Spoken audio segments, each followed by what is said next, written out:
En esta ocasión vamos a hablar acerca de los movimientos y saldos de las cuentas contables, reconociendo un movimiento como la suma de los cargos o abonos de la respectiva cuenta. Primeramente vamos a conocer que toda empresa que lleva contabilidad debe llevar al menos 2 libros contables básicos, y estos libros son primeramente el libro de diario, que es en el que se registran los movimientos económicos, movimientos financieros de forma inmediata en formatos que se llaman partidas. La empresa está obligada a registrar cada una de sus transacciones financieras a diario en ese libro, para luego trasladar los valores registrados en ese libro en el siguiente libro que se llama libro diario. En el libro diario encontramos formatos para el registro de los datos que se llaman cuentas, como esta que vemos en este momento.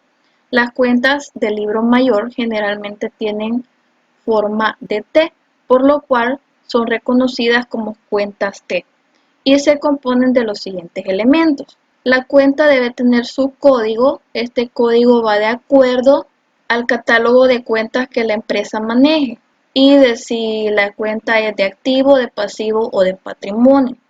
A la par del código debe colocarse también el nombre de la cuenta. Luego de esto, que nosotros solo lo tenemos marcado nada más ahorita, sigue establecer que el lado izquierdo de la cuenta corresponde al debe y el lado derecho corresponde al haber. Cuando yo traslado un dato a una cuenta, en el área del debe estoy haciendo un cargo, estoy realizando la acción de cargar.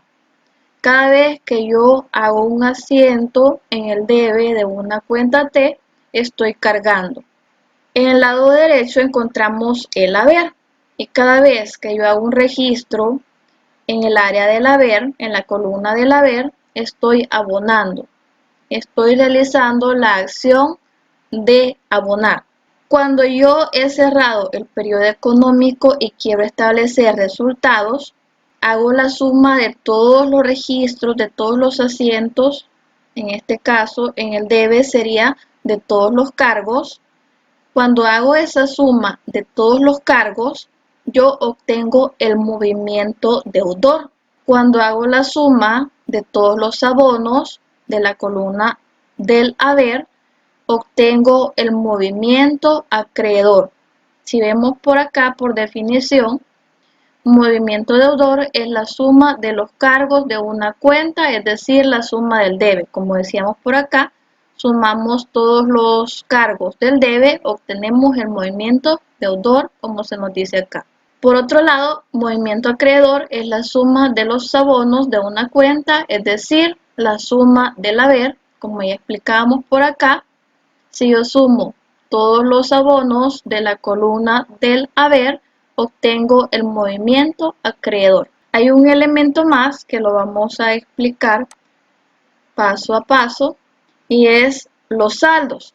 Un saldo de una cuenta es la diferencia entre movimiento deudor y movimiento acreedor, pero los saldos pueden ser de 3 tipos.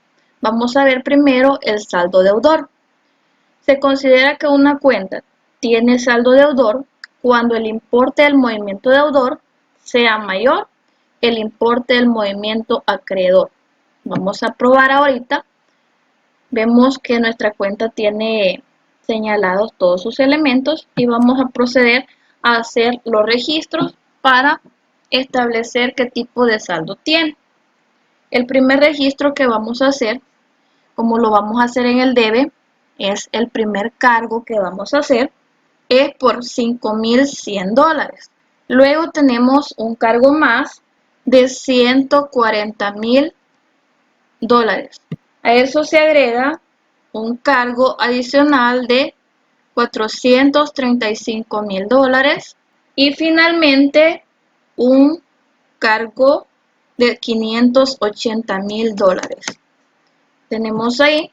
Recordemos que cuando yo calculo la suma del debe, obtengo el movimiento deudor, lo vamos a hacer acá de forma práctica en Excel. Solo presiono autosuma y obtengo la suma del debe en este caso. Y veo que mi movimiento deudor es equivalente a $1.034.100. Ahora voy a hacer los abonos en la columna del haber, comenzando con el primero que sería 257.900. Luego tenemos un abono más por 32.400. A eso le sigue un abono por $190.255, terminando con un abono de $460.555. Ahora voy a sumar todos los abonos obteniendo el movimiento acreedor. De forma práctica solo presiono autosuma en Excel, hago una suma simple automática, le doy Enter y obtengo que el movimiento acreedor es equivalente a $941.110.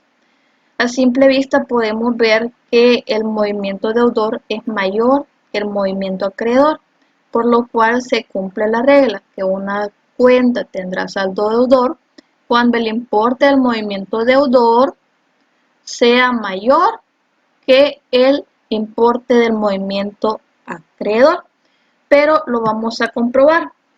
Voy a establecer la diferencia colocándome en la cifra que yo observo mayor. Coloco igual, selecciono la celda que contiene la cifra mayor, establezco la diferencia y selecciono la cifra que contiene el movimiento acreedor. Le doy Enter y vemos que la cifra resultado es positiva. Por lo tanto, estábamos en lo correcto. Movimiento deudor es superior al movimiento acreedor y mi saldo resultante, por lógica, es saldo deudor. Vamos a continuar con el movimiento acreedor. Se considera que una cuenta tendrá saldo acreedor cuando el importe del movimiento acreedor sea mayor que el importe del movimiento deudor. Lo vamos a confirmar a continuación con un ejemplo, haciendo los respectivos registros para poder establecer los tipos de movimiento y posteriormente el saldo. Vamos a comenzar con un registro en el debe, sería un cargo por $65.800.